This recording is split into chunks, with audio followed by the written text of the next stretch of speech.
prediction tonight? I think. What's going on, my people? It's Jermaine here, Legacy London, and we got a special, new, fresh. We're launching it today on the eve of the AJ card. Fight and Talk TM. If you are into boxing, you need to come and sit with me and my pals. Come and sit with me and my family. You know about Mackenzie's boxing is what we do, and we take it very seriously. So remember, jump onto the YouTube, Legacy London, and jump onto the Instagram, Fight and Talk TM. This weekend, AJ against Pulev. It's huge for different reasons, and the main reason for me is everybody wants AJ to win. I want him to win. You want him to win. This is a potential banana skin, as far as I'm concerned, because it's always the one before the big one you slip up with. I'm telling you, if you look back through the history of the sport, a lot of guys have been projected to be, either champions or move on to bigger fights, and they take the eyes off the prize and they come unstuck. Now, everybody knows, obviously, Tyson Fury, the Gypsy King, he's out there waiting for the winner of this fight. So, the question has to be asked. How will AJ perform at the weekend? Personally, I feel that the layoff that he's had this last year is going to hurt him more so than Pulev. Simply because obviously there's an age discrepancy. You've got one at 31, one's at 39. The older guy needs to rest. The younger guy doesn't necessarily need that kind of a timeout. So I feel personally that hurts AJ. I'm not saying he's not going to be equipped, but this guy Pulev, he's very well schooled. He's no joke. He's very well schooled. He's very, very disciplined. He's very, very patient. He knows how to pressure. He takes a reasonable shot. Now, the argument also is that Joshua would be a 40-year-old Klitschko, where Pulev boxed Klitschko in his prime, and lost to him, but hasn't lost since. Now, if you look at those two factors, if you know anything about the sport of boxing, you don't want to box somebody in their prime. You want to box them when they're past their prime. Box them on down. And then you've got a better chance for the young prospect to beat the older guy. However, so Joshua's done that, cemented his legacy, he's world champion, but then he slipped up badly against Ruiz, right? For me, Pulev, I know he's a lot slower. He is slow, and he's a little bit predictable in certain areas. But Joshua's got to have the engine to really put it on him. That's what I was concerned about. So now, there's another general sort of consensus is that AJ goes tired in fights.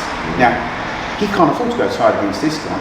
And if Pulev gets in, pushes him hard, which he will, because Pulev can put pressure on and will put pressure on, because these guys have done their homework. And they're going to pressure Joshua, but if you educate the pressure, he's not just going to walk in and let Joshua punch him and hit him and have free reign at him. He won't do that. He'll move, he'll slip, he'll block. And if you watch what Pulev does, he ties you up a lot. He ties you up a lot. And once he gets Joshua tied up, leaned on, because Joshua's very, very big, he's very what I call muscle bound, he goes tired. So, if that is the case, the question has to be asked yet again, how's he going to feel when we get into round 8, round 9, round 10, round 11? Will he be able to suck it up and really push on? And maybe, listen, I want Joshua to win this fight. He needs to win this fight for the good of the sport, because he's everything that's good about the sport, he carries on his shoulders. He's a great role model for the sport. However, this is a potential banana skin, and I potentially see him slipping up. Yeah, because I keep going through his record with Pulev, and I'm like, he's only lost against Klitschko. So he's got great confidence. He's got pedigree. Moreover, he takes a good shot. You don't see Pulev going, I've hurt my little finger, or I've twisted my ankle, or he's not pulling out. Or I haven't made weight. This guy's in shape, and he's coming to fight. Very, very proud man. He's not a child.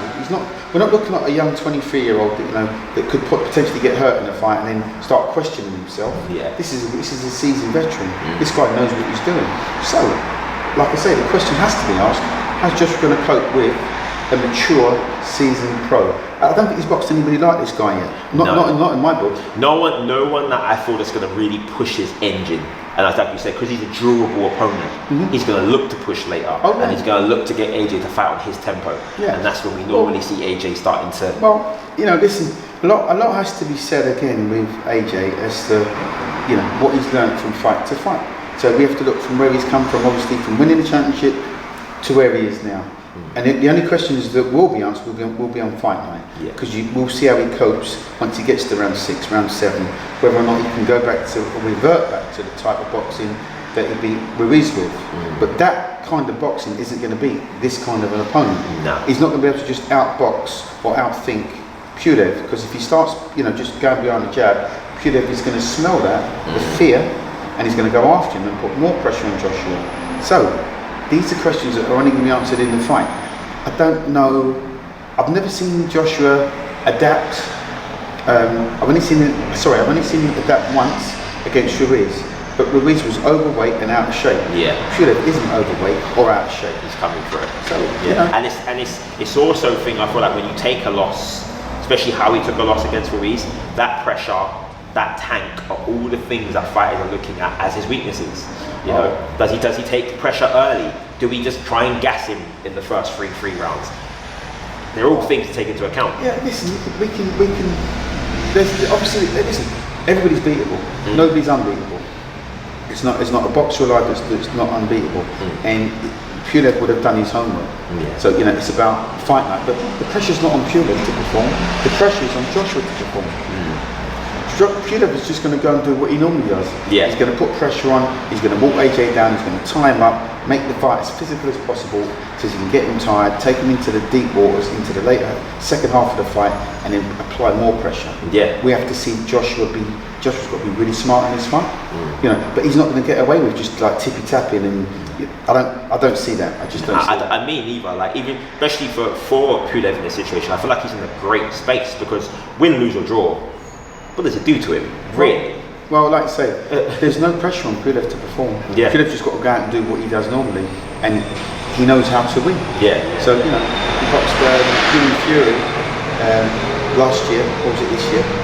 Anyway, he boxed Fury, I think, in his last fight.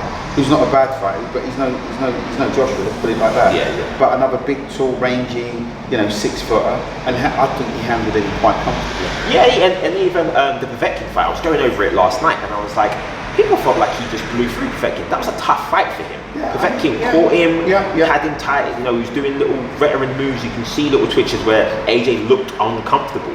You know, he managed to get through, managed to land, but you know, can he keep doing it? Has he learned from those fights? And I'm a massive AJ fan, and I think the longer he's left to marinate, the better AJ gets.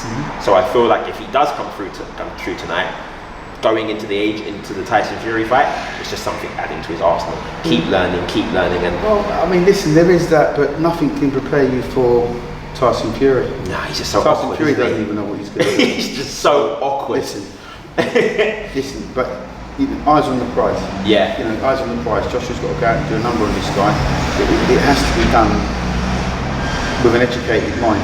Yeah. If he thinks he's going to go out and then bomb this guy out, I don't know. I don't think that's the right tactic. I really don't. Yeah, I don't. Not to be pure. So prediction tonight? I think I'm going to go for the upset. I'm gonna go for the I'm upset. going for the upset. Yeah. I want AJ to win. I just think this is, like I said, potential banana skin. I don't see AJ's taking his eyes off the prize. I just think this guy might just be 2 seasons fine. I'm saying AJ. So check the Twitter. If I'm right, I'm gonna let you guys know. I'm gonna let him know. All right. Listen, it is what it is. I just think, like I said, I just got a gut feeling. Yeah. Yeah. Hopefully I'm wrong. I want AJ to come through because the Fury fight is the one we all want. So let's just see what happens. It's all fighting talk.